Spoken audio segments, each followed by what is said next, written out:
ஸ்லாங்கூர் அரண்மனையிடம் இருந்து Datuk Seri knight grand commander of the most illustrious order of the crown of Selangor விருதை பெற்றிருப்பதாக Facebook வாயிலாக ஒரு ஆடவர் அறிவித்திருப்பது சட்டவிரோதமானது. ஸ்லாங்கூர் போலீஸ் தலைவர் டத்து உசேன் ஒமார் கான் அதனை உறுதிப்படுத்தினார். ஸ்லாங்கூர் சுல்தான் வழங்கும் அந்த கௌரவ பட்டம் ஃபேஸ்புக்கில் சட்டவிரோதமாக பயன்படுத்தப்படுவதாக ஷாலாமில் ஒரு போலீஸ் புகார் பெறப்பட்டது.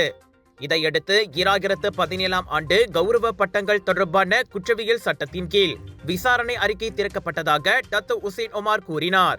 விசாரித்ததில் சம்பந்தப்பட்ட ஃபேஸ்புக் கணக்கிற்கு சொந்தக்காரரான ஆடவர் ஸ்லாங்கூர் சுல்தானிடம் இருந்து அந்த டத்துஸ்ரீ விருதை தாம் பெற்றதாக கூறி வருவது தெரியவந்துள்ளது. அரண்மனையிடம் சரிபார்த்ததில் அவ்வாடவருக்கு அப்படி எந்த ஒரு விருதும் வழங்கப்படவில்லை என உறுதியானது. எனவே அவ்வாடவராகவே முன்வந்து விசாரணைக்கு உதவ வேண்டும் என டத்து உசேன் ஒமார் கேட்டுக்கொண்டார். கௌரவ பட்டங்கள் மற்றும் விருதுகள் தொடர்பான மோசடி குற்றங்களுக்கு சிறை தண்டனை காத்திருப்பதையும் அவர் நினைவுபடுத்தினார். எங்க வீட்ல எல்லாரும் தினமும் காலையில ரெயின் ஆயில் வெர்ஜின் கோகனட் ஆயில குடிக்கிறோம். நீங்க தினமும் ரெயின் ஆயில் வெர்ஜின் கோகனட் ஆயில குடிங்க. எப்பவுமே புத்துணர்ச்சியோட இருங்க.